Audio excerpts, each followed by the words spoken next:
Muy buenas noches. Este es un programa especial de Periodismo Puro, donde en lugar de hacer un reportaje en profundidad a un protagonista, reunimos a dos significantes de corrientes opuestas del pensamiento argentino, pero a la vez dos celebridades, ¿no? Javier Milei, en este momento probablemente la persona de mayor crecimiento de conocimiento público de la Argentina, y Juan Grabois, para discutir el futuro del mundo sobre una hipótesis de que la humanidad está viviendo un cambio de ciclo. ¿De dónde sacamos que la sociedad podría estar viviendo un cambio de ciclo? En que la peste negra, el equivalente a lo que fue el COVID previo al Renacimiento, cambió el mundo medieval. En la época de la peste negra era el fin de ciclo de la Edad Media, y allí comenzó lo que podríamos llamar el renacimiento de la humanidad, que luego derivó en el siglo de las luces. El COVID transformó la relación con el trabajo, el COVID transformó la relación con la ecología, con la economía, con la biopolítica, con la idea del cuidado de los animales y cómo las enfermedades de los animales pueden traspasar a los seres humanos, puso en discusión el tema de la globalización y hasta qué punto las sociedades se pueden articular entre las distintas naciones y los distintos estados. Elegimos a Milei y a Grabois para debatir las alternativas de un nuevo mundo, porque son representantes de dos concepciones extremas, la de la metafísica y la física, o la de la ética y la de la economía.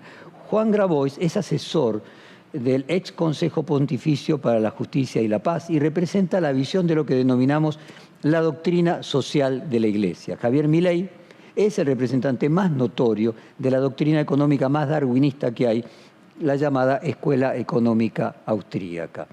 ¿En qué contexto se generaron estas dos corrientes de pensamiento? Bueno, fueron, podríamos decir, a fin del siglo XIX, en 1891, es el Papa León XIII que promulgó la encíclica que dio origen a lo que podríamos llamar la teoría social de la Iglesia, la Rerum Novarum, sobre la situación de los obreros. Ahora, no muy lejos de Roma, en la vecina Viena, estaba apareciendo la Escuela Económica Austríaca con Ludwig von Mises, quien él estaba ingresando en ese momento en el que el Papa promulgaba su encíclica. Él estaba comenzando lo que sería su universidad y de alguna manera allí construyó las ideas económicas que luego marcaron a toda la escuela austríaca. De alguna manera se trata de vidas paralelas de Roma y de Viena. Vale recordar, para ver el contexto, que el norte de Italia, hasta 1870, cuando se promulga Rerum Novarum, integraban los estados pontificios y el cargo que hoy tiene el Papa Francisco por entonces era también la de emperador del Sacro Imperio Romano. O sea, en ese momento el Vaticano gobernaba el territorio, no simplemente era un guía espiritual. Ahora, paralelamente, el Imperio Austríaco, en determinado momento de la historia, no muy distante de este que estamos contando ahora, incluyó Lombardía y el Véneto. Y la capital austríaca del Lombardía y el Véneto austríaco era Milán. O sea, Milán era la capital de una provincia de Austria. Es decir, alrededor de esos 500 kilómetros se construyeron las dos teorías económicas y de visión del mundo que rigen incluso hasta hoy el futuro de la humanidad. Con ellos vamos a debatir a lo largo de este primer capítulo de 3 horas y mañana en la segunda parte con otras 2 horas. Comencemos el programa. Juan, ¿te acordás el primer reportaje que yo te hice hará 7 años?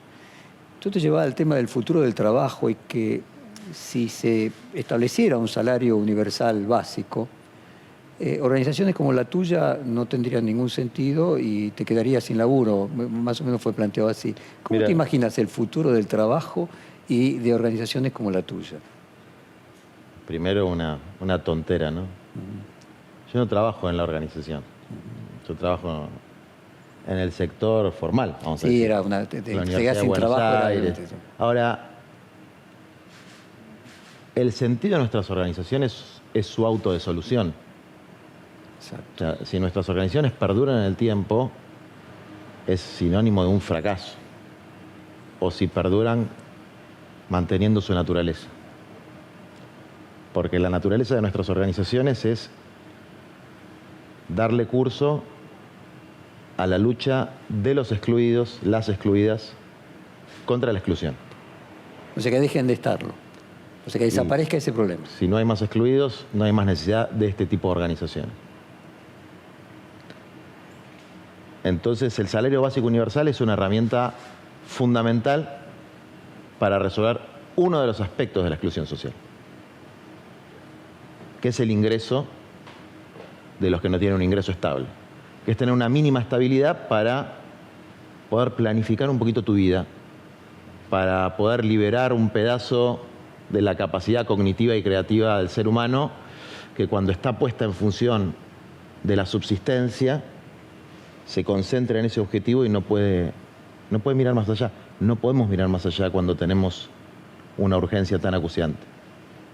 Hay en algún experimento en la neurociencia, pero es algo de observación empírica muy, muy elemental. Entonces, el salario básico universal resuelve un aspecto del problema. Pero hay otros aspectos del problema que no resuelve. El trabajo tiene un carácter objetivo y un carácter subjetivo. Típica frase de doctrina social de la Iglesia. El carácter objetivo del trabajo tiene que ver efectivamente con su productividad, con la creación de bienes y servicios. Y el carácter subjetivo tiene que ver con la dignidad del trabajo, el enriquecimiento espiritual del ser humano cuando trabaja en circunstancias de libertad y creatividad y respeto a sus derechos elementales. Resolver el problema del ingreso no necesariamente resuelve el problema del trabajo. Tampoco resuelve otros problemas como el de la exclusión del mercado inmobiliario, ¿no? Hoy existe una exclusión de algunos mercados, del inmobiliario, del mercado laboral. Es decir, para darle un poco pie a Milei, desde nuestra perspectiva, en el mercado no entran todos. Por ahí en algún momento eso pudo ser así, pero hoy en el mercado no entran todos. Y no creemos que eso vaya a suceder nunca con las reglas de juego actuales, ni en el mercado laboral, ni en el mercado inmobiliario, tanto el rural como el urbano. Con estas reglas. Con estas reglas. Porque espacio habría perfectamente para 10.000 Desde luego. millones. Pero ya no sería el mercado, sería otra cosa. Ya no gobernaría el mercado, gobernaría el ser humano, porque el mercado no es humano.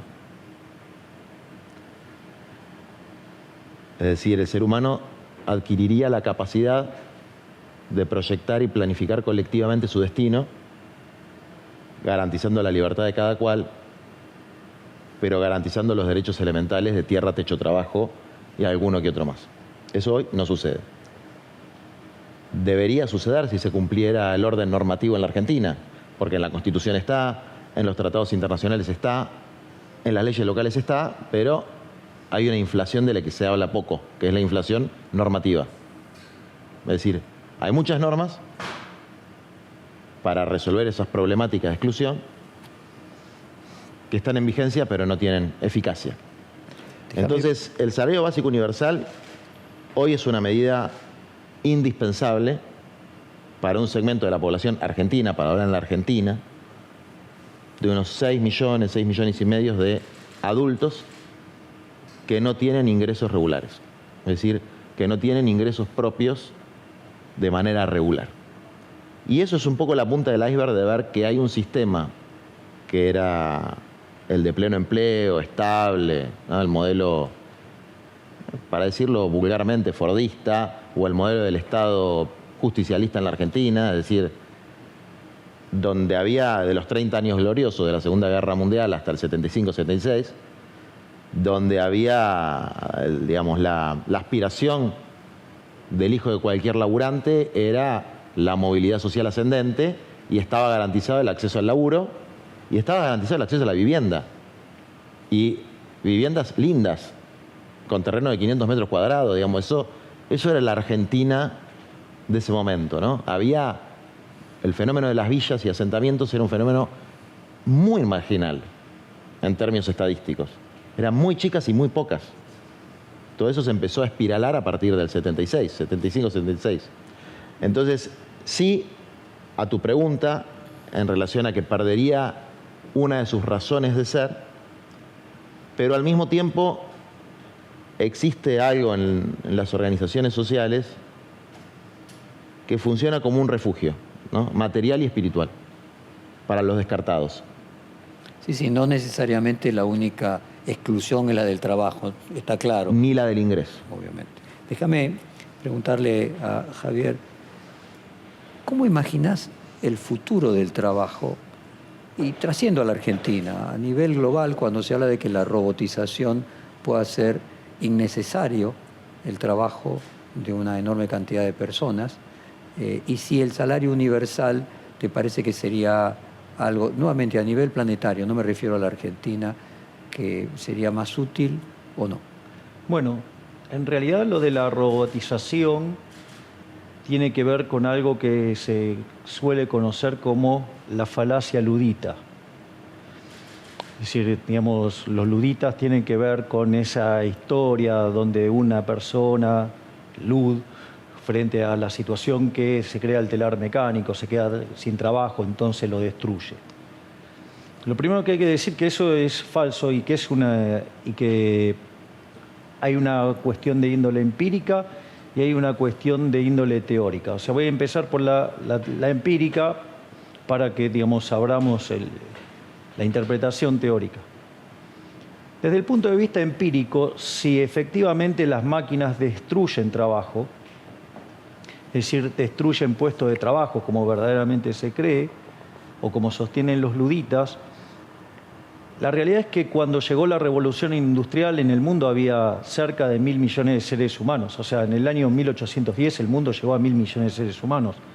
Por lo tanto, si aún en el mejor de los mundos se pudiera haber retenido los empleos que había en ese momento, siendo que hoy en el mundo viven 7.800 millones de seres humanos, la tasa de desempleo sería del 87,5%. Chao, listo. Dato, no funciona esa hipótesis desde el punto de vista empírico, no tiene ningún gollete.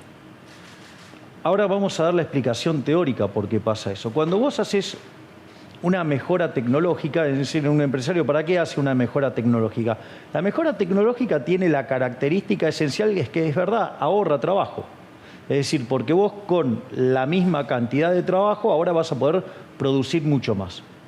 Ahora el punto es, cuando vos generás esa mejora tecnológica no la haces porque sí, tiene un motivo.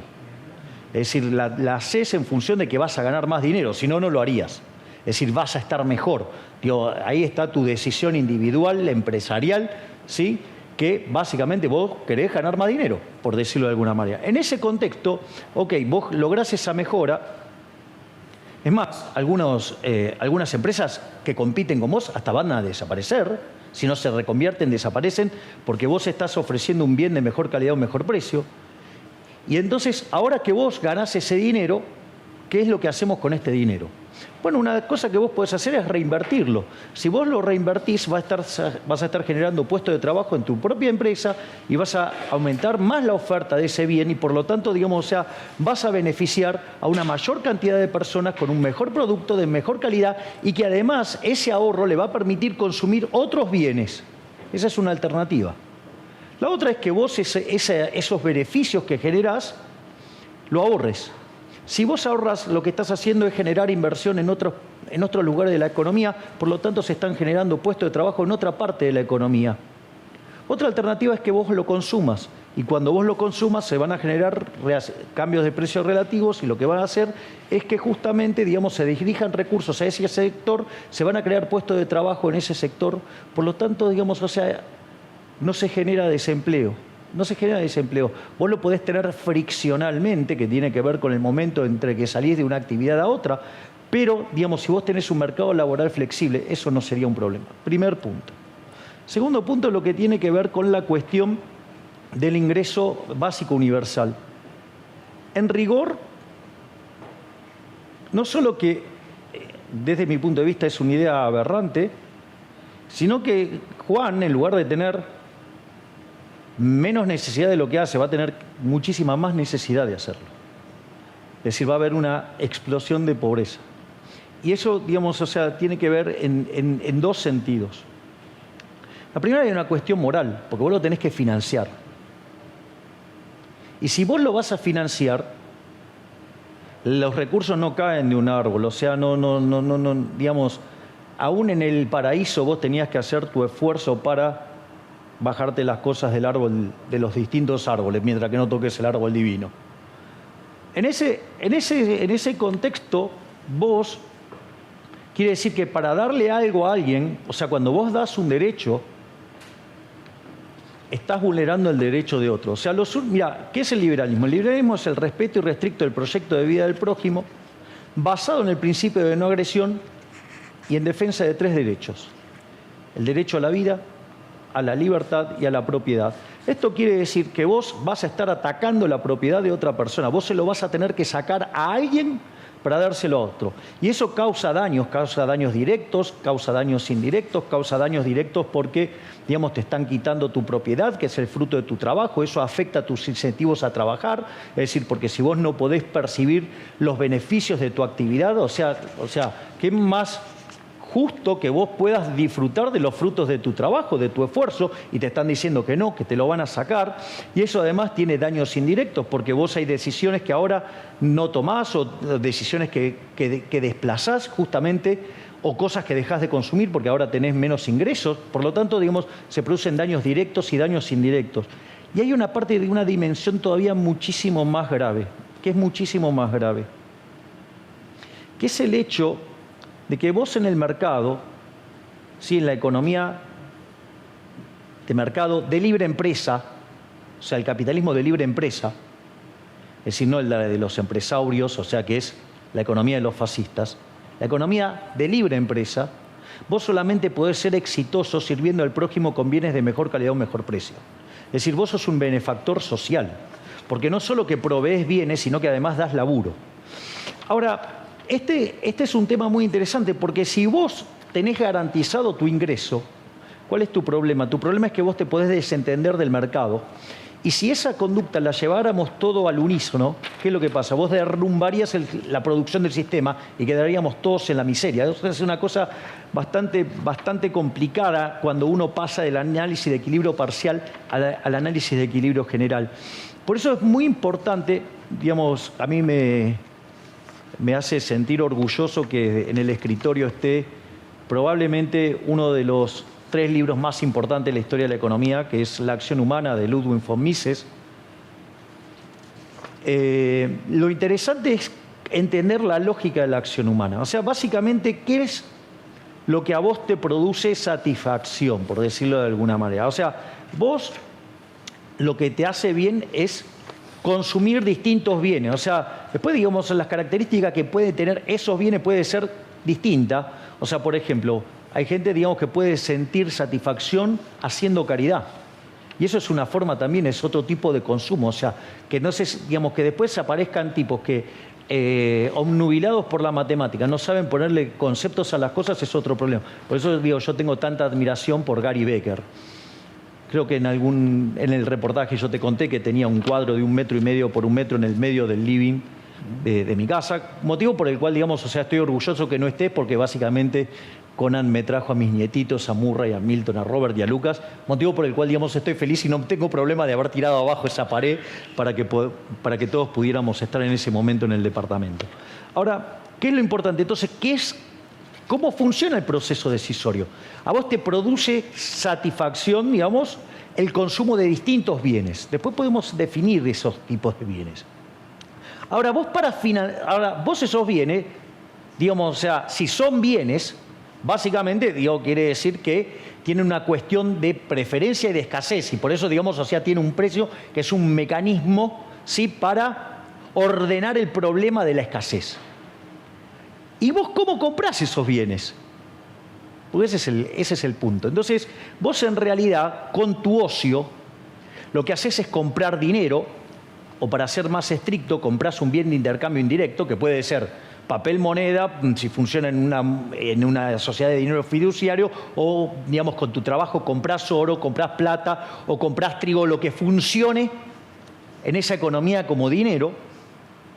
Y en ese contexto, vos estás cediendo tu ocio. Es decir, y vos, ese ocio, digamos, o sea, comprás dinero ¿para qué? Para satisfacer el resto de tus preferencias. Es decir, el resto de las cosas. Entonces vos trabajarás más, menos, en función, ¿sí?, de las cosas que vos quieras consumir. O sea, obviamente que ahí entran otras, también, digamos, no está solamente la cuestión del flujo, que es cuánto dinero estoy comprando con las horas que yo llevo al mercado para producir un determinado bien, sino que además puede ser que yo tenga stocks, llámese básicamente lo que heredé o lo que acumulé en el tiempo, que en realidad lo que heredé es lo que acumuló otro en el tiempo, ¿sí?, o que lo dejó ahí porque quería dejárselo a alguien, o sea, le hizo un regalo post-mortem, o de otra manera, Dios se equivocó en el cálculo, o sea, y se murió antes, o, digamos, otra, digamos, que vos tengas participación en, por ejemplo, empresas. Y todo eso lo que va a hacer, va a determinar qué cosas vos vas a poder comprar. Y en función de eso, meterás más o menos horas de tu ocio, o sea, dejarás de tener tareas recreativas para los niveles de consumo que quieras tener. Mira, para redondearte esta parte, para no monopolizar esta situación. Igual hay un par de puntos muy interesantes que mencionó Juan en cuanto a los bienes inmobiliarios y al trabajo. Pero concentrémonos en el trabajo en sí, esta etapa. Vos fíjate, lo voy a contar porque, digamos, lo conté en esa hermosa entrevista que hicimos aquí para Perfil. Cuando yo, digamos, explico mi visión de la felicidad y yo digo, bueno, una de las cosas que a mí me ayudó es un concepto matemático que se llama condición de transversalidad, es, a ver, mañana te morís. ¿Qué cosas querrías hacer?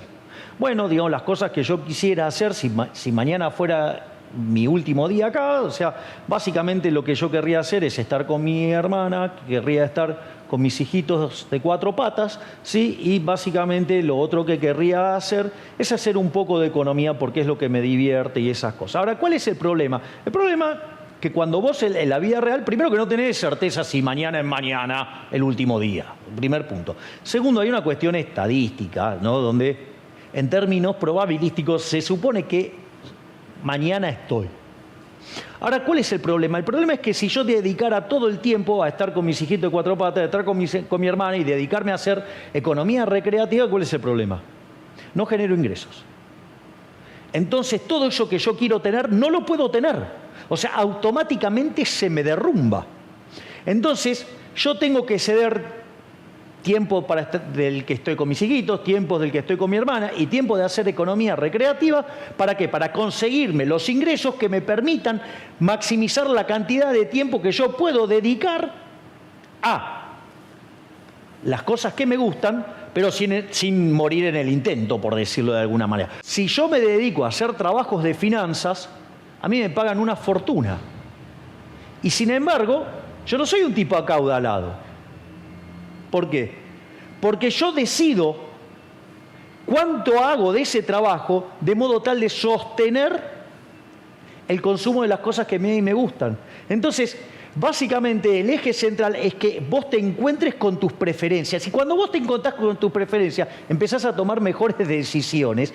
Entonces, por ejemplo, y yo tengo que hacer un mix entre el trabajo que hago en cosas de finanzas y, digamos, en cosas de economía que me gusta, y con eso, digamos, tengo que ver el sendero por el cual es sostenible la cantidad de tiempo que aplico para estar con mi hermana, para estar con mis hijitos de 4 patas y para hacer economía recreativa. Juan, ¿qué te parece lo que dice Javier? Bueno, a mí me parece muy interesante porque son cosas que están un poco fuera del ecosistema intelectual al que yo pertenezco. Entonces siempre es interesante escucharlo y tratar de comprender y aprender algunos conceptos, algunas ideas. Yo creo que hay un elemento de abstracción en los planteos de Javier, que no es malo en sí mismo, digamos, la abstracción no es mala en sí misma, y que es lindo como están los 2 libros ahí en la mesa, ¿no? Uno es un gran libro y otro es un librito chiquitito. Y a veces en las cosas sencillas están las cosas complejas, ¿no? Y en las cosas complejas es un mundo de conceptos abstractos que no tienen que ver con la realidad. Y hay una vieja idea de Bergoglio que él habla que la realidad es superior a la idea. Porque muchas de las cosas de las que nosotros podemos estar hablando se pueden argumentar de manera teórica con profundidad, con rigor, pero después, como decía un expresidente argentino, pasan cosas. Volviendo al tema del trabajo, los ludistas prendían fuego a las máquinas. Era una forma de protesta desesperada frente a un cambio de situación. Frente a un cambio de situación que perjudicaba a un sector social. Es decir, perjudicaba a quienes tenían pequeños talleres textiles o eran artesanos, porque los proletarizaba de alguna manera. Obviamente nadie resolvió nunca nada prendiendo fuego a una máquina. Pero a veces las formas de expresión de la desesperación, de la falta de visión de un proyecto de vida, si no hay mecanismos sociales para que las expectativas, ¿no?, para hablar un poco en los términos de expectativas, de los desesperados encuentren un cauce en la esperanza, eso termina en violencia y termina en la destrucción de lo que se pretende preservar, que es, por ejemplo, la propiedad. Entonces, para poder garantizar la vida, la libertad y la propiedad, tiene que haber esperanza. Y tiene que haber un umbral mínimo de dignidad para todas las personas. Si no, no hay forma de garantizar eso. Es lo que vimos fundamentalmente después de la Segunda Guerra Mundial. Cuando el capital y el trabajo hacen ese pacto, algunos llaman keynesiano, pero más allá de los nombres, que permitió tener niveles de acceso a los bienes esenciales de la vida muy altos. Pero volviendo al título del tema, del futuro del trabajo. Primero hay que distinguir trabajo de empleo. Bueno, hay una relación de género y especie entre trabajo y empleo. No todo trabajo es empleo.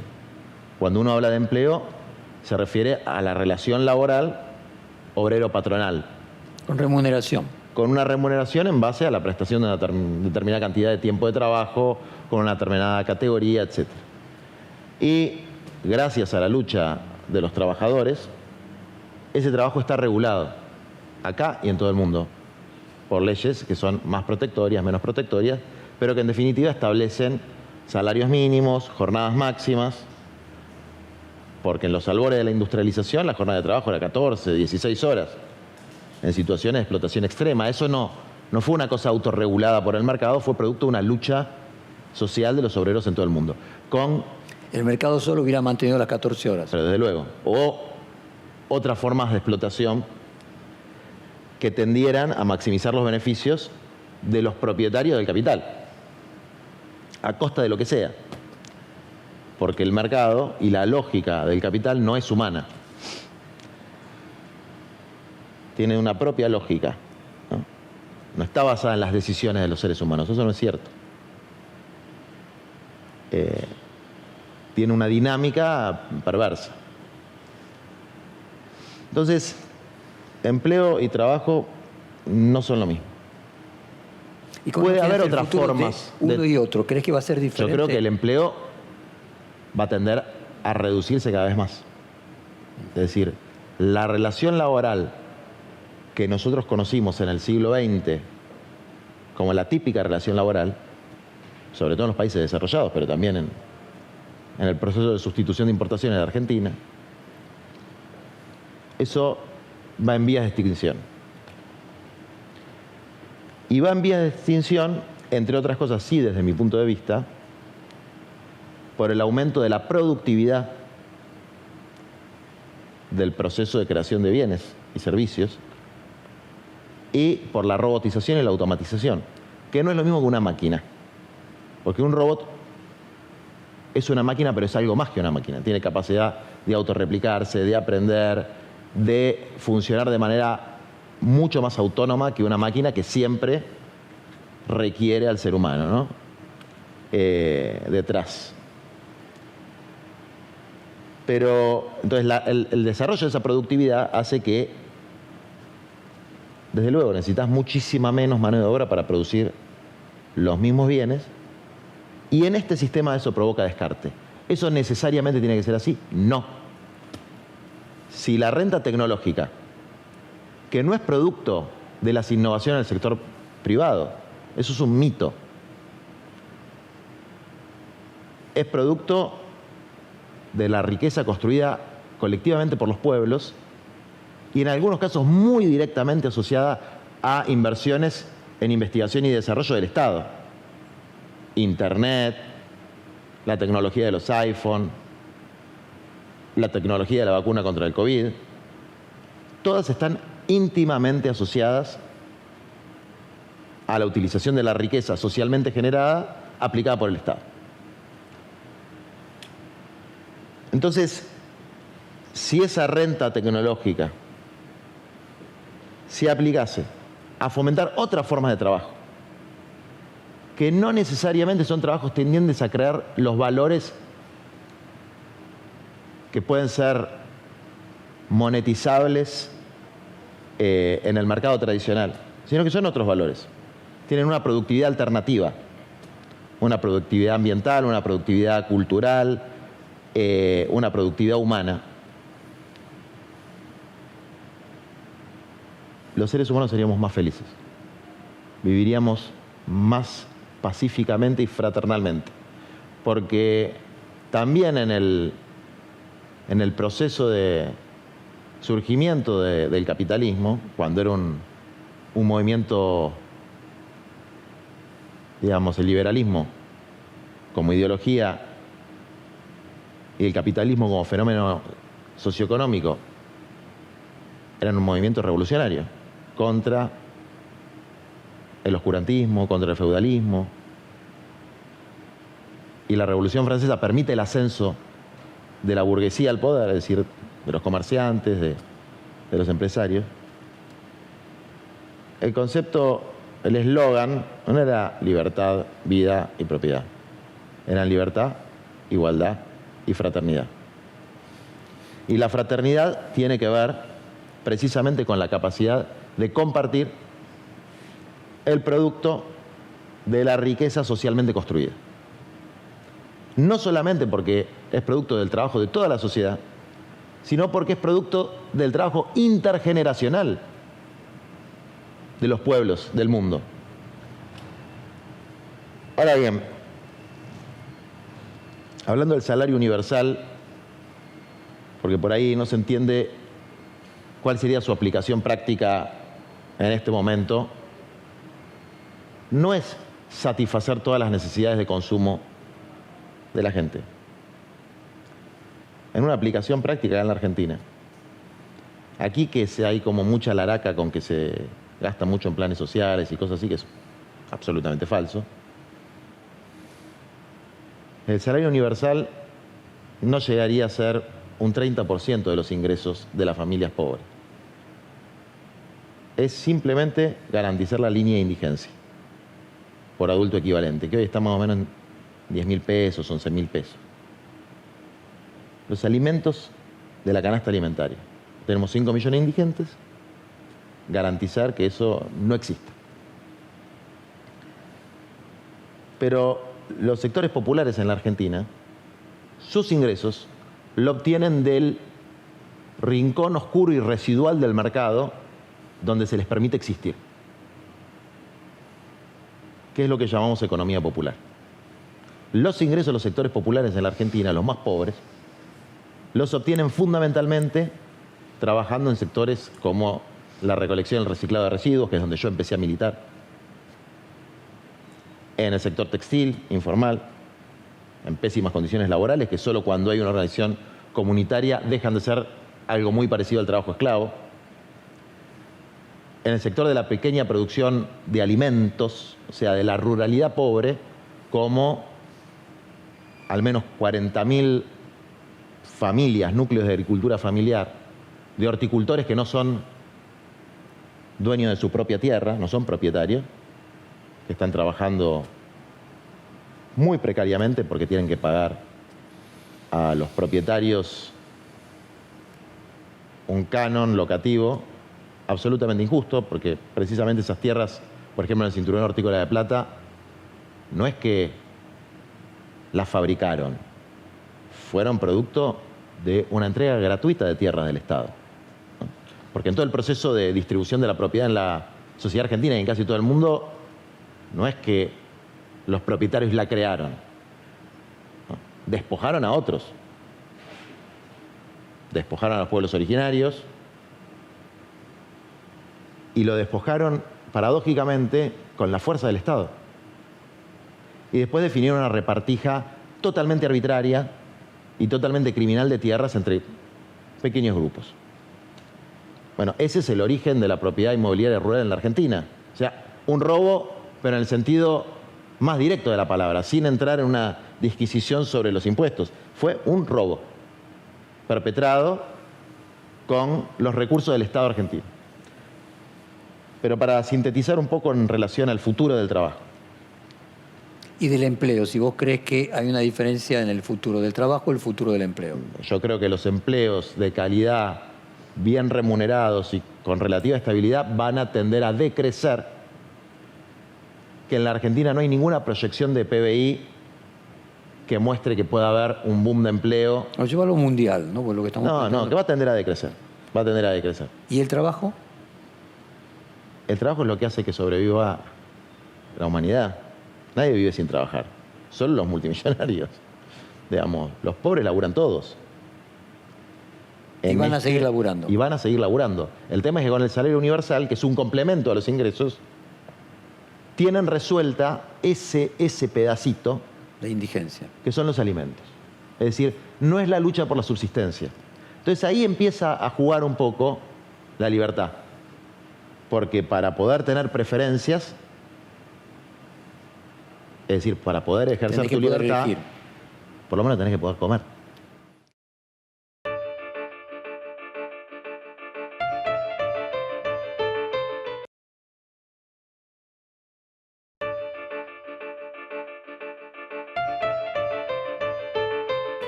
Javier.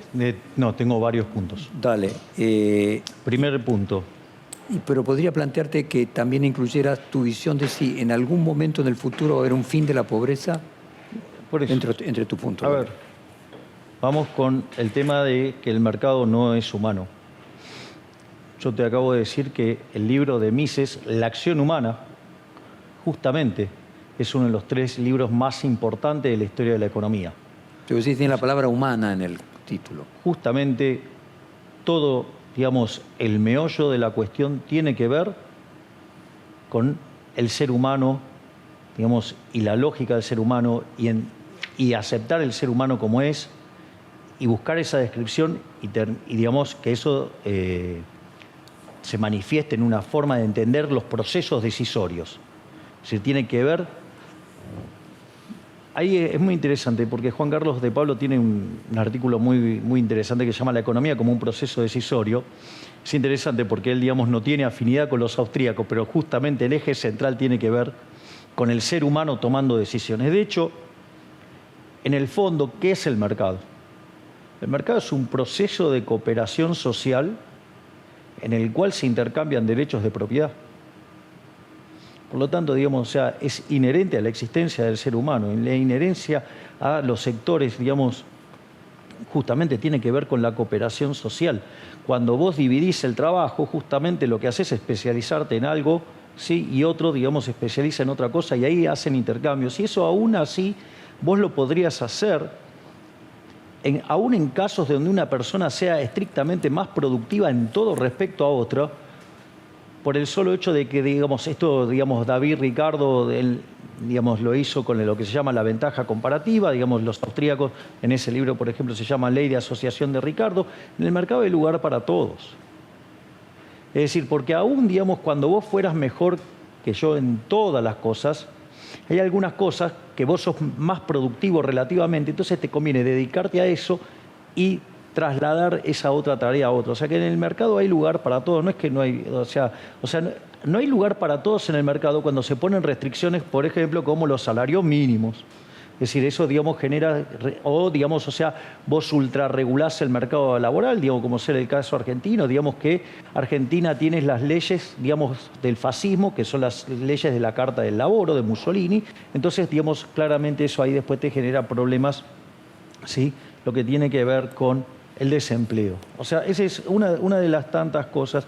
Además, es interesante porque en el mercado no hay violencia, es todo lo contrario. De hecho, Bastiat decía que donde entra el mercado no entran las balas, o como decía, digamos, Bertrand de Juvenet, donde reina el mercado, las costumbres son dulces, porque en el fondo la única forma en que yo tengo de sobrevivir es sirviendo al prójimo con bienes de mejor calidad a un mejor precio. Entonces, yo podría odiarte, Jorge, podría odiarte literalmente, pero si yo te trato mal y vos no comprás el bien que yo vendo, yo voy a la quiebra. De hecho, el propio Adam Smith lo señalaba. O sea, a vos no te llegan los bienes por la benevolencia del carnicero, del cervecero. No, digamos, el tipo hablas, o sea, llega por el interés de él, pero no te habla, digamos, de su interés, sino que te habla de las cosas que a vos te sirven, ¿no? O sea, de lo bueno que podría ser el bien que yo produzco. O sea, yo te voy a tratar de convencerte de lo bueno que es que me escuches hablar de economía y me pagues por ello. Digo, o sea, con lo cual, lejos de generar un problema de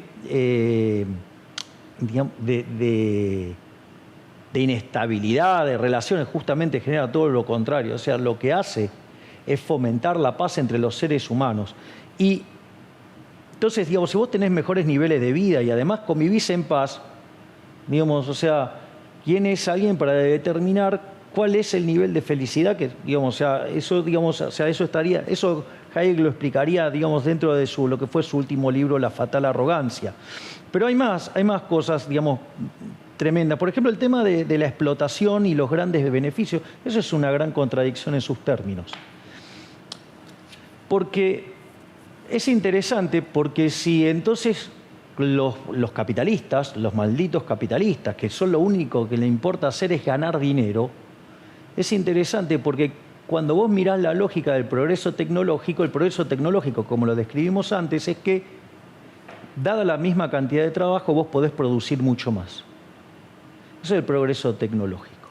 Es decir, entonces, es interesante porque si vos estabas explotando a los trabajadores, el último que tendría incentivo a generar un progreso tecnológico sería el empresario, porque justamente lo que haría es bajar la cantidad de trabajo y así eliminaría, digamos, o sea, se le bajaría la explotación, sería algo que iría en su propia contra, es decir, no tendría sentido, no aparecería nunca el progreso, digamos, tecnológico, o sea, digamos, desde el punto de vista de esto de la explotación. De hecho, también la cuestión de la robotización. A ver, digamos, o sea, los robots, digamos, van a generar eso, de vuelta. Es un problema, de vuelta, de mirar mal el análisis de mercado que tiene que ver con esto que explica tan brillantemente Hazlitt en su libro La economía en una lección, que dice, ¿cuál es la diferencia entre el buen economista y el mal economista? Bueno, el mal economista solamente mira un mercado y no tiene en cuenta los efectos sobre otros mercados, ni tiene tampoco en cuenta los efectos hacia adelante. Es decir, digamos, la diferencia entre hacer equilibrio parcial de un solo periodo y hacer equilibrio general intertemporal vendría a ser. Entonces, yo robotizo mi planta. Bueno, para algo lo hago para ganar plata. De vuelta, ahora, ¿qué hago con esa plata? ¿Qué hago con esa plata? La consumo, genero puesto de trabajo en otro lado. La invierto, creo yo, puesto de trabajo y mejoro la calidad y el precio de los bienes y le mejoro la vida a todos porque además tiene más plata para gastar en otras cosas. Digamos, la ahorro y eso se convierte en inversión en otro lado. Es más, mirá que, digamos, puedo llegar a ser tan perverso, tan complicado como ser humano que la hundo en la tierra. Hago desaparecer ese dinero. ¿Sabes qué? Digamos, se achica la cantidad de dinero, la economía, el nivel de precios es más bajo, digamos, se beneficia entre toda la población y beneficia más a los que son más castigados por el impuesto inflacionario, los beneficiaría muchísimo más, porque, digamos, o sea, esa situación sería algo que los beneficiaría. Pero no solo eso, el tema de la innovación, digamos, como algo generado del Estado, eso también es una falacia. Porque si fuera así, entonces, o sea, quiere decir que yo mañana mando un decreto y digo, créase la teoría de la relatividad. No, la teoría de la relatividad la generó un señor llamado Albert Einstein. O sea, y por lo tanto, digamos, o sea, el Estado no resuelve nada. El Estado, digamos, o sea, en realidad es una organización violenta que vive, ¿sí?, de una fuente coactiva de ingresos, porque nadie paga voluntariamente los impuestos, te lo sacan a la fuerza. Y cuando vos querés financiar algo, vos querés dar un derecho, alguien lo tiene que pagar. Y lo que tenés que tener en cuenta es que eso genera no solo un daño emocional sobre aquel que estás robando, sino que además, es decir, vos lo que estás haciendo le generás un daño directo por las cosas que deja de consumir y todos los efectos, digamos, asociados a ese daño que vos hiciste. Entonces, digamos, de hecho, es interesante cuando Juan describe el proceso de cómo se repartió la tierra en Argentina, digamos, o sea, se hizo desde el Estado, o sea, la organización criminal. ¿Y con qué se financió? Y alguien lo financió con impuestos, con lo que fuera, pero digamos, lo financió de alguna manera y con eso le hizo daño. Después la idea de igualdad, digamos, cuando uno mira, digamos, o sea, vamos bien para atrás y en el liberalismo, ok, nos encontramos con John Locke. Y justamente habla del derecho a la vida, a la libertad y a la propiedad. O sea, y la igualdad que consagra el liberalismo es la igualdad ante la ley. Entonces la pregunta empieza a ser de índole moral. ¿Qué es lo que, digamos, por qué motivo yo me creo dueño de robarle algo a alguien para dárselo a otro? ¿Por qué, digamos, o sea, estoy convalidando el robo? ¿Por qué convalido la violencia? ¿Por qué convalido la desigualdad ante la ley? Es decir, si yo quiero que todos seamos iguales por la fuerza, eso es tremendamente violento, porque afortunadamente y gracias a Dios somos todos distintos. Eso es lo que genera la cooperación social, eso es lo que promueve la paz. Y si vos vas a pasar con la guillotina igualadora, va a ser profundamente salvaje. Por eso a mí me encanta siempre el caso, digamos, de Procusto en Grecia, ¿no? O sea, digamos, un tipo que tenía una obsesión con la igualdad. Entonces invitaba a la gente a su casa, los alcoholizaba, ¿sí? Y después entonces los invitaba a dormir. Y él tenía una cama, y si él era más largo que la cama, le cortaba las piernas o le cortaba la cabeza. Si era más ancho, le cortaba, digamos, o sea, los brazos, y si era más corto, lo estiraba hasta matarlo. Entonces, digamos, imagínate en esta locura, o sea, bueno, entonces todos tenemos que tener, por ejemplo, la misma estatura promedio. Bueno, los partidos de básquet serían un desastre. O imagínate un partido de tenis para que yo, digamos, pueda jugar contra Federer, le corto un brazo o una pierna a Messi para tener un partido, digamos, no funciona así. Es decir, no, digamos, o sea, no funciona dañando al que crea riqueza. No va a estar mejor el que está peor porque vos estás dañando al que crea riqueza. Y querer igualar todo para arriba es imposible porque violenta la restricción de presupuesto. O sea, violenta, digamos, el problema de la escasez. Entonces, para eso se inventó el sistema de precios, justamente para que se asignen los recursos. Y ahí hay otro tema que es muy interesante, que es qué pasa, digamos, con la lectura esta, digamos, del problema ludita. ¿Qué pasa cuando vos generás una renta en un sector? Bueno, eso es un mecanismo de atracción de recursos. Es un mecanismo de atracción de recursos. Ahora, ese mecanismo de atracción de recursos, si vos violentás la señal de precio, porque te la apropiás de algún modo, no sé, te cobro retenciones, te cobro más impuestos, te saco la renta de lo que vos quieras. Bueno, en ese mecanismo vos lo que hacés es que como los recursos tenían que pasar del sector B al sector A, que es el que está floreciente, y vos le metés una restricción, ¿qué pasa? Vos el sector B lo destruís, lo precarizás, y el sector A, que es el que se tiene que expandir, no se expande. Entonces, si vos lesionás la señal de precios, digamos, en cuanto a bienes. Lesionás la señal de precios en cuanto a salario, porque los regulás y ponés salario mínimo. ¿Cuál es el problema? El problema es que vos vas a tener problemas para crear puestos de trabajo. Entonces, cuando vos tenés problemas para crear puestos de trabajo, ¿qué pasa? Vos fíjate, los jóvenes empiezan a no conseguir trabajo. Entonces, ¿qué hacen? Emigran.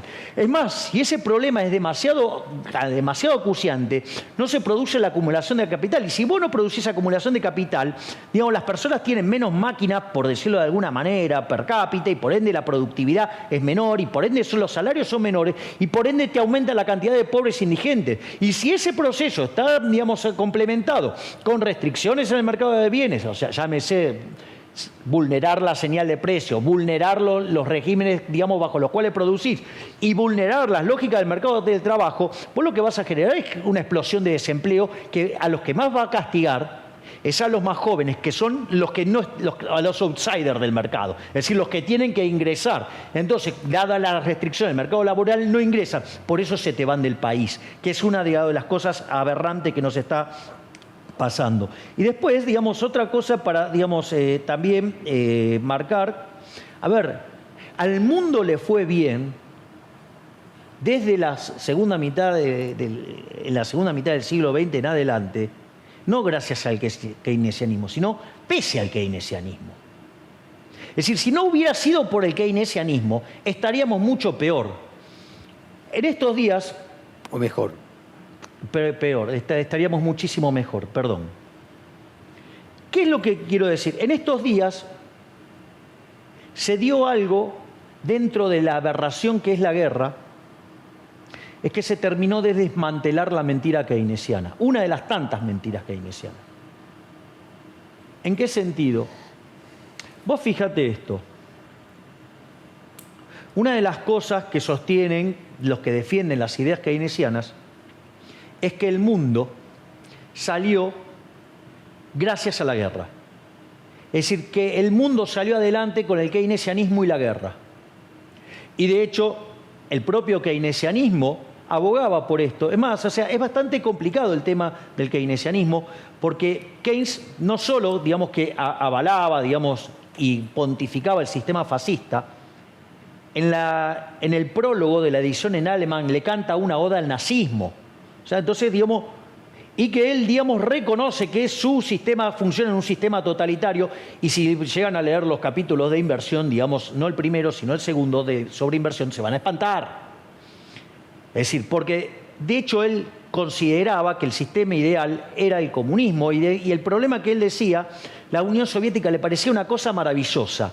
El único problema era que se había aplicado con la violencia de los judíos, o sea, con lo cual además era un antisemita. Digamos, estamos frente a un personaje verdaderamente perverso, y sus ideas económicas también son perversas, y su teoría, a quien más daño le hace es a los trabajadores, porque como termina destruyendo la intertemporalidad, vulnera las restricciones de presupuesto, malforma la idea de la noción de la tasa de interés y el nivel de precios, entonces, digamos, los precios se forman como un markup sobre los costos, y eso es lo que habilita, por ejemplo, la demonización de determinados sectores por pelear por salarios mejores, cuando en realidad, digamos, es parte de una negociación que uno quiera tener un salario mejor. Entonces, digo, si el sistema va a estar como ahora, que es un sistema fascista de tres patas, que es manejado por los políticos corruptos, por los empresarios, es decir, que son los socios de los políticos corruptos, que son aquellos mismos que impulsaron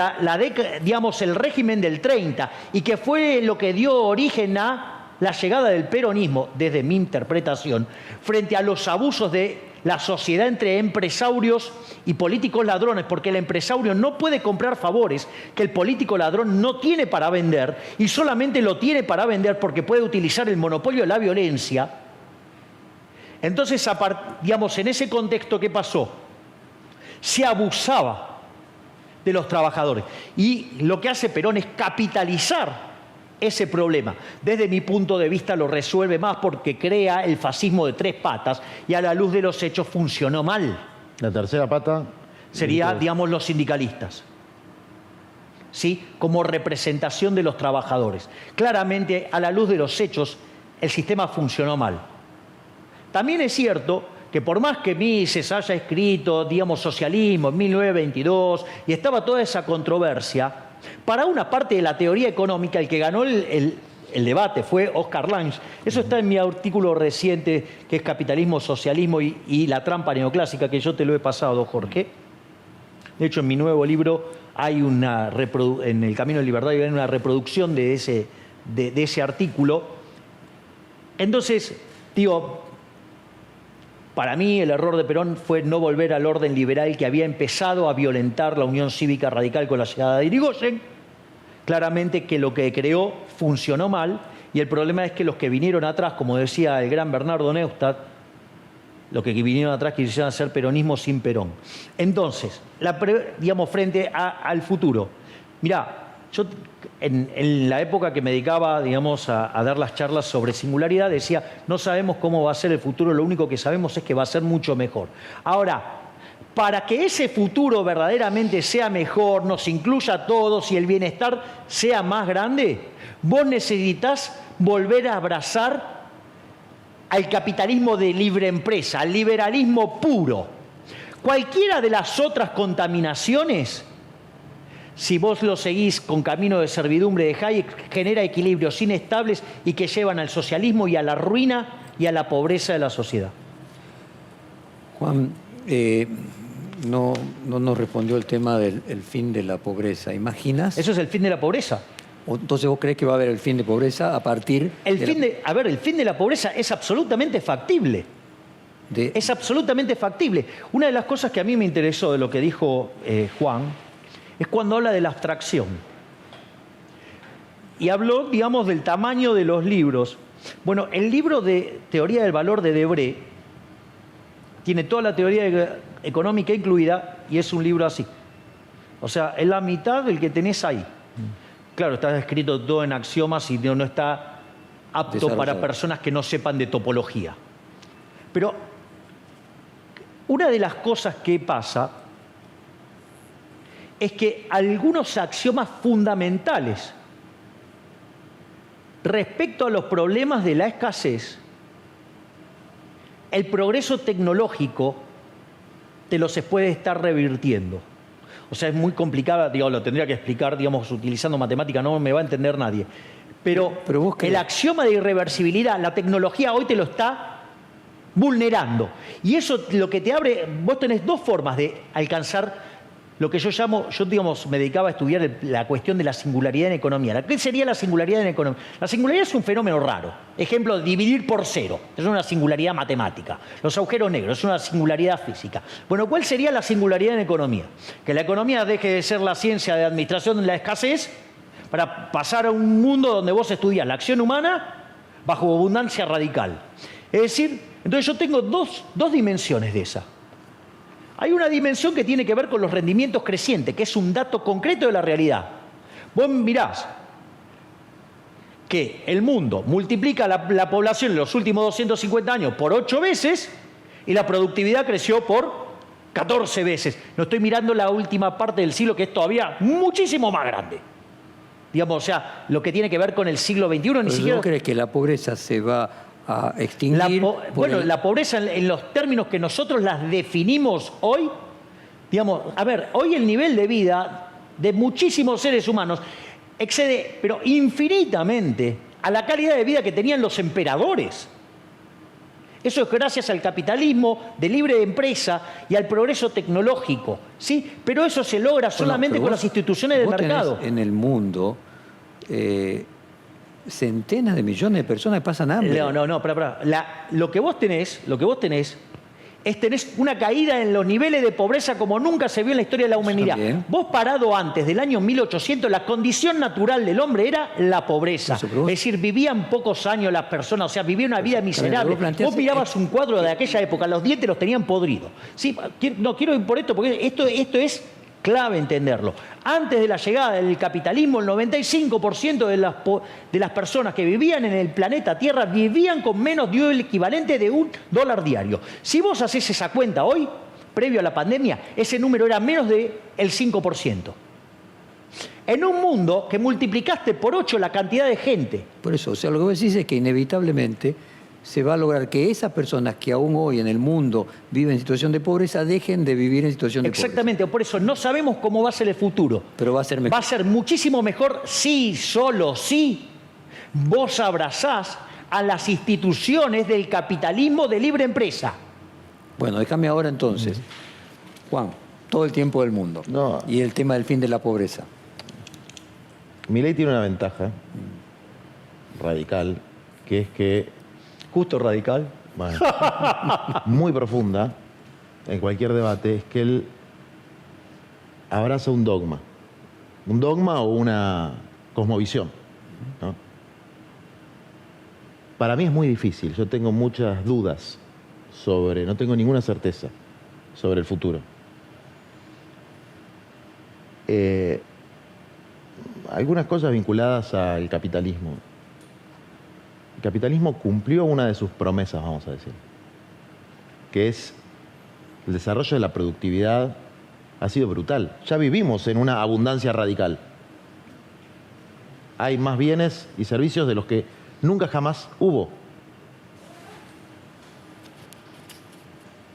Pero los procesos históricos tienen sus limitaciones también.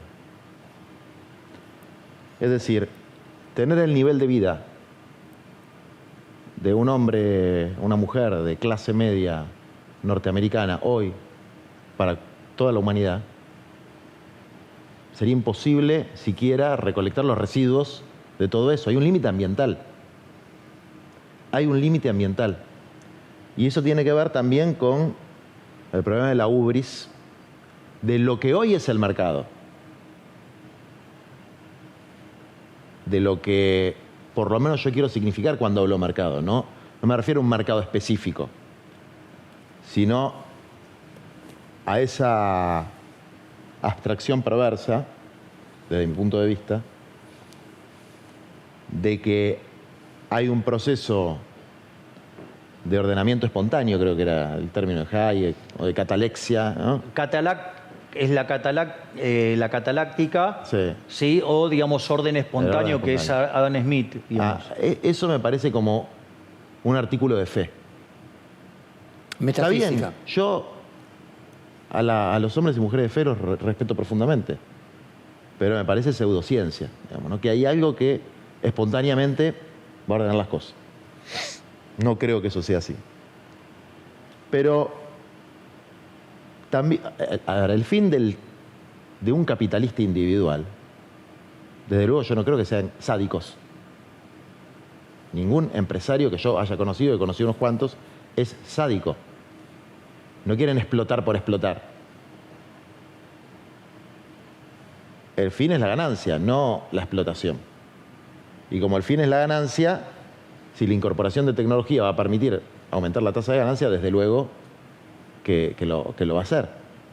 Y efectivamente, Si es más rentable que la explotación, si decía. es más rentable que la explotación, que podría decirse la explotación hoy en cualquier sector industrial es un derroche de fuerza de trabajo, porque no hay tecnología para que eso sea más eficiente. Eso es un dato de la realidad. Es decir, no hay nada mejor que el progreso tecnológico para liberar al ser humano de la esclavitud del trabajo reiterativo, del trabajo no creativo. El problema es que el ser humano no limite eso con su capacidad de pensar y gobernar el futuro. Que lo deje espontáneamente, que lo deje andar, que laissez faire, laissez passer. Porque el capitalismo cumplió con la promesa de la productividad, pero no con la promesa de la distribución. La desigualdad creció casi tanto como se redujo la pobreza en términos absolutos, ¿no? Es decir, la pobreza en términos relativos no se resolvió. Se redujo la pobreza en términos absolutos, midiéndolo en $1 por día, $3 por día, etc. Pero fíjate qué paradójico que cosas que... O sea, la pobreza podríamos, quizás valdría acá un adecuatio termini, ¿no? Entendiendo, vos marcas el tema de desigualdad, que es correcto que la cantidad de personas que sufren hambre es mucho menor en proporción del total de la población mundial que las que había en el siglo XVIII. Sí. Ahora, la desigualdad creció. Entonces, a lo mejor pobre hoy es aquel que no tiene acceso a determinados bienes que antes no tenía ni el emperador romano. A ver, es cierto. Y crecieron otros males. Por ejemplo, el fenómeno de las villas, de asentamientos. Hay 2.000 millones de personas que viven en villas de asentamientos. Es decir, que no pueden acceder a un pedacito de tierra para tener una vivienda más o menos normal, por lo menos desde el punto de vista de los estándares culturales de la sociedad occidental. Bueno, eso es un problema. Entonces, el capitalismo cumplió una función muy importante en el desarrollo el proceso de productividad, en el desarrollo tecnológico, que no solamente fue producto de individuos, ¿no? Porque vos no puedes decretar la teoría de la relatividad, no me acuerdo cuál es el ejemplo que dio Javier, pero sí podés decretar la creación de un órgano científico de investigación y de desarrollo, como tienen todos los países en los que se han desarrollado procesos científico-técnicos, ¿no? En la Argentina podría decirse el CONICET, pero en otros países... Podríamos decir que Einstein no hubiera podido hacer la teoría de la relatividad si hubiera nacido en Burundi. Pues no tengo la menor duda. Y las universidades no son iniciativas privadas exclusivamente, pero además los tiempos cambiaron. Digamos, ese pensamiento holístico, ilustrado, enciclopédico, ahora se ha convertido, producto también de la lógica del capitalismo, en niveles de especialización cada vez más fragmentados. Por eso es interesante debatir con Milei, porque él está planteando un sistema integral, ¿no? No está planteando un tema. Entonces, hablando de la igualdad. La igualdad, obviamente, se puede pensar en muchos sentidos, ¿no? O sea, buscar un mundo donde que sea socialmente equitativo, no implica anular la diversidad humana. Podemos ser humanamente diversos y socialmente semejantes. O sea, ¿vos no crees que el futuro nos lleve a un fin de la pobreza? El futuro puede ser de una manera o puede ser de otra. O sea, vos tenés dudas. Yo tengo dudas hacia dónde vamos, ¿no? Yo creo que hoy es más fácil pensar en un evento catastrófico. Son problemas del presente, no del futuro, en términos ambientales o en términos bélicos, porque, que yo sepa, las grandes guerras fueron por mercados, por lo menos las guerras imperialistas del siglo XX, muy claramente la Primera Guerra Mundial.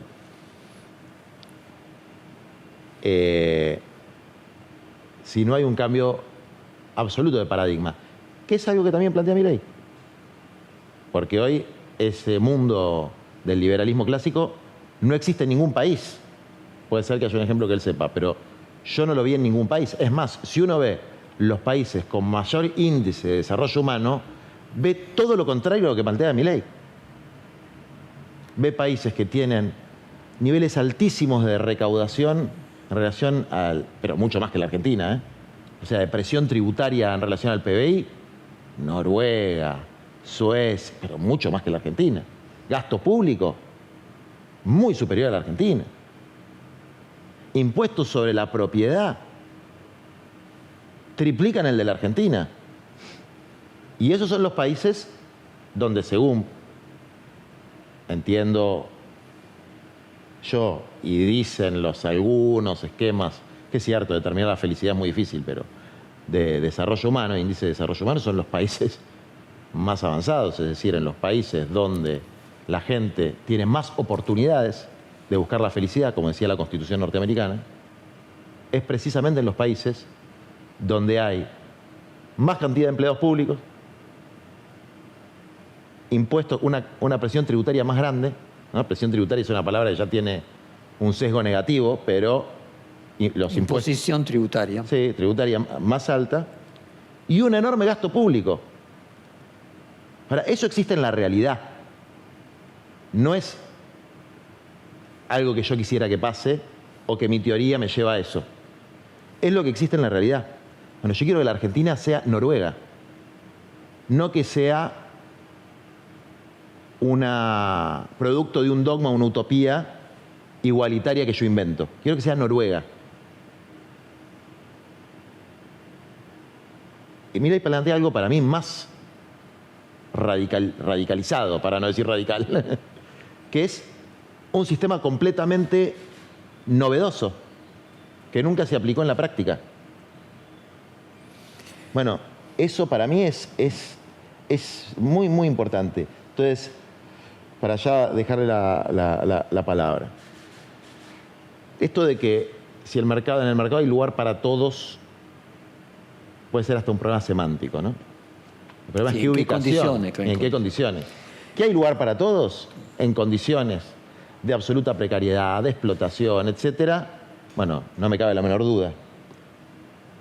No es lo que queremos muchos de los que vivimos en este planeta. Permítame proponer... No, pero quiero responder a las cosas que, digamos, planteó Juan. La primera es, la evidencia empírica está de mi lado. Aquellos países que son más libres son 8 veces más ricos que los reprimidos. El decil más bajo de la distribución de los países más libres está 11 veces mejor que su par en el país reprimido. Y no solo eso, sino que además, por el formato que tiene la distribución del ingreso, una log normal, una chi cuadrado, o que hay otros la llaman distribución Pareto, donde el 80% de las personas, 70, 80%, ponen el 75% en promedio, están peor que el promedio. Los que están en el decil más bajo de la distribución de los países libres tienen el doble de ingreso que el ingreso promedio de los reprimidos. Tienen 25 veces menos de pobres en el formato estándar, 50 veces menos en el formato extremo. Por lo tanto, digamos, o sea, si es un dogma o no, digamos, o sea, los números están de mi lado. Digo, como diría Friedman, primero los datos. ¿Cuáles son los países libres? Mira, es muy interesante. Por ejemplo, dentro de los países libres vos tenías Irlanda, digamos, podés tener Nueva Zelanda, podés tener Australia. Vos fíjate, Estados Unidos, desde que llegó Biden, del lugar 8 cayó al 20. Por ejemplo, digo, entonces... Ahora es real eso, quiero decir. Que vos digas que en un año y medio Estados Unidos pasa de 8 a 20. La cantidad de destrozos que hizo ese hombre no tiene nombre. Digo, o sea, no es gratis, digamos, o sea, ese tipo de cuestiones. Por otra parte, digo, la idea de los nórdicos es increíble porque los nórdicos tienen mercados laborales muy flexibles, absolutamente flexibles. O sea, cualquiera que yo le propongo ese modelo de mercado laboral, dirían cuestiones verdaderamente aberrantes. No solo eso, cuando vos tomás, digo, dentro del capitalismo hay un rol fundamental a la propiedad privada, porque ese es la contracara del funcionamiento del sistema de precios, y el sistema de precios es un mecanismo de transmisión de información, coordinación y ajuste, y hay un rol central en la propiedad privada. Estoy simplificando para que, digamos, pueda entrar en el tiempo. Para entrar en esta parte. Entonces, la realidad, cuando vos mirás los índices de respeto a la propiedad privada, los nórdicos están entre los primeros. No solo eso, sino que además muchos se quedaron con la idea de los nórdicos previo a la quiebra de Suecia. Una de las cosas que pasó, Suecia abrazó el capitalismo, se hizo un país rico y después se empezó a aplicar socialismo y terminó llevando la presión fiscal a niveles del 75%. ¿Y qué se generó? Se generó la quiebra del Estado sueco, y la realidad es que de ahí en adelante hicieron todo un conjunto de reformas pro mercado y achicaron drásticamente el gasto público y la presencia del Estado. Después hay otro tema más que tiene que ver, además, cómo funcionan esas instituciones donde los países que tienen el Estado que brinda eso, lo que hacen es replicar mecanismos que tratan de simular cómo funcionaría en un mercado libre. Por lo tanto, lo que hace es minimizar sustancialmente el daño que causa, digamos, la presencia del Estado. Por lo tanto, digamos, o sea, con lo cual, el caso de los nórdicos no es un caso, digamos, digamos, justamente es la prueba de todo lo contrario. Y después, por lo tanto, esto es una idea hacia adelante. O sea, recordemos que yo filosóficamente soy anarcocapitalismo, o sea, yo creo en el autogobierno. O sea, yo entiendo, digamos, que hay un artículo maravilloso de Hayek que se llama El uso del conocimiento en la sociedad, y que justamente lo que hace es explicar de manera más profunda, ¿sí?, esta idea del orden espontáneo y de la imposibilidad del socialismo, no solo, digamos, por la cantidad de información que tendría que manejar, que nunca va a poder hacerlo, sino porque además muchas de las decisiones que ingresan en la lógica del mercado tienen que ver con el know-how. O sea, yo te puedo pasar una especificación de Shaquille O'Neal cómo hace para volcar la pelota. Digo, acá se me acaba de caer una sota por lo menos. Y no sé, diga, quién es el que mejor la vuelca hoy. Y por más que yo te lo dé y digamos, esté escrito en un papel, no lo vas a poder hacer. Es decir, vos no vas a poder aprender a andar en bicicleta en función de cómo yo te lo escribo en un papel. Digo, vas a tener que aprender. O sea, con lo cual mucha de esa información que se necesita para hacer esto requiere del know-how. No solo eso, sino que además mucha, digamos, la información que se necesita para que el mercado funcione es información que todavía no se creó. Es decir, es una información que vos vas a ir descubriendo a lo largo del proceso de mercado. Y entonces vos llegás, digamos, al contrasentido de la existencia del Estado, y es que entonces, ¿qué puede hacer el Estado para que las cosas funcionen mejor? No participar, o sea, con lo cual, digamos, es la bomba de Neutroni sobre el socialismo. Es más, quiero hacer también un tema sobre las guerras. Digo, las guerras no las hacen los individuos. Las guerras las hacen justamente los Estados. Y obviamente hay para discutir, no sé si lo tenemos para discutir después, el tema de la distribución y la desigualdad, y sobre, digamos, la cuestión moral en las cuestiones distributivas. Iba, y si me permiten los dos. Yo quiero decir algo. Okay. ¿No? Quiero decir algo. El caso de Irlanda y el caso de Noruega son interesantes. Hoy están en índice de desarrollo humano Noruega primero, Irlanda segundo. Y efectivamente Irlanda tiene una carga tributaria un poco menor a la Argentina. Un poco menor a la Argentina. Creo que 26%, 27%. Y Noruega tiene 40%. Y la cantidad de empleados públicos que tiene es muy superior a la Argentina. Ahora, el contraargumento frente a esta situación objetiva es: hay un mercado laboral flexible, hay mejores instituciones. Ahora, el Estado sigue estando ahí, sigue recaudando, cobra impuestos a la propiedad, fuleros, impuestos a las ganancias altas, fuleros. Lo que no cobra, que sí cobramos en la Argentina porque estamos chiflados, es el impuesto a los pobres, que es el impuesto al consumo, que es el IVA. Digamos, pues se lo paga igual un cartonero que un millonario. Que yo pedí la reducción del mismo. Te banco, proyecto. pero hay que compensarlo con otro. No, pero ¿sabes lo que pasa, Juan? Ahora, ahí hay un tema. Déjame terminar. Pero el mejor ejemplo es Austria. Debe ser uno de los países del mundo con mayor... O sea, Austria no le hizo caso a su escuela. Con mayor presión tributaria del mundo. Más del 50%. Bueno, yo no tengo la culpa de que estos países lo que demuestran claramente, y además, y voy al caso de Irlanda, que hay distintos caminos. Que hay distintos caminos. Y efectivamente, cada pueblo tiene su historia y tiene que encontrar su camino. No hay una receta universal. Porque Irlanda, con una carga tributaria mucho menor, está en el puesto número 2. Y Noruega, con una mucho mayor, está en el puesto número 1. Pero después hay otros países que tienen cargas tributarias altas y muchos empleados públicos que les fue muy mal, y otros países que tienen sistemas más liberales y cargas tributarias más bajas que también les fue muy mal. Entonces, hay otros factores, efectivamente. Las instituciones son un factor. La falta de corrupción es otro factor. Déjame, por favor. Y la para que termino la última. Sí. E Irlanda, y una cosa que hay que tener en cuenta, Irlanda, para tener esos niveles de vida, tuvo que sufrir mucho. Tuvo que hacer el levantamiento de Pascuas y luchar contra el imperialismo británico, que reprimía el ejercicio de su religión y su cultura. Y gracias a liberarse de esa opresión política y económica, hoy tiene el lugar en el que está. Es decir, luchó porque no le impongan el dogma de la metrópoli. Puede ser 2 minutos, Sí, así cortamos exacto. este capítulo. Tema de impuestos. Ojo cuando se mira la presión tributaria en Argentina, porque se compara la total de los otros países contra la nacional de Argentina.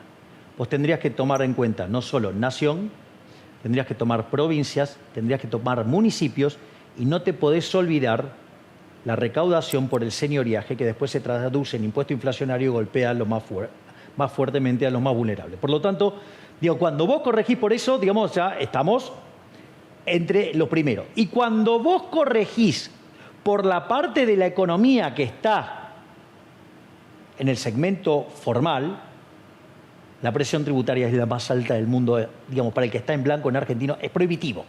Es prohibitivo. Punto 1. Punto 2, una cosa que decía Friedman. No mirés lo que hacen los países desarrollados cuando son desarrollados. Mirá lo que hicieron para convertirse en desarrollados. Es decir, esto no se puede mirar solamente la foto.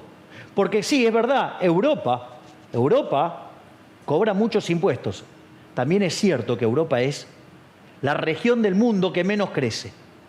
Es más, aquellos países que hicieron las reformas pro mercado, llámese Irlanda, de ser el país más miserable de Europa, se convirtió en un país que tiene un PBI per cápita 10% más grande que el de Estados Unidos. No sé, te propongo el caso de la India, digamos en los 90 hizo una reforma pro mercado, 30 años después, ¿sí?, multiplicó su PBI per cápita por 30 veces.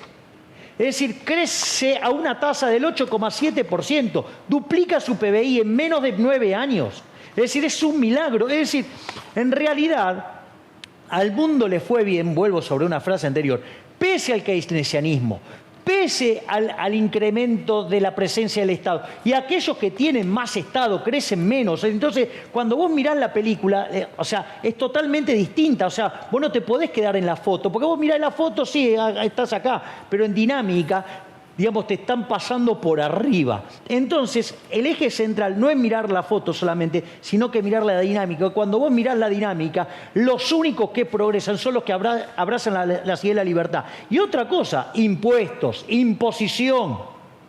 Digo, eso va contra la libertad. Y si el Estado fuera tan bueno, hagamos 100% de Estado, y donde se aplicaron esos métodos, siempre falló. Y no estoy dispuesto a aceptar la tiranía de las funciones cóncavas, que en el medio algo bueno debe haber, porque eso también es otra falacia, que la falacia del valor medio.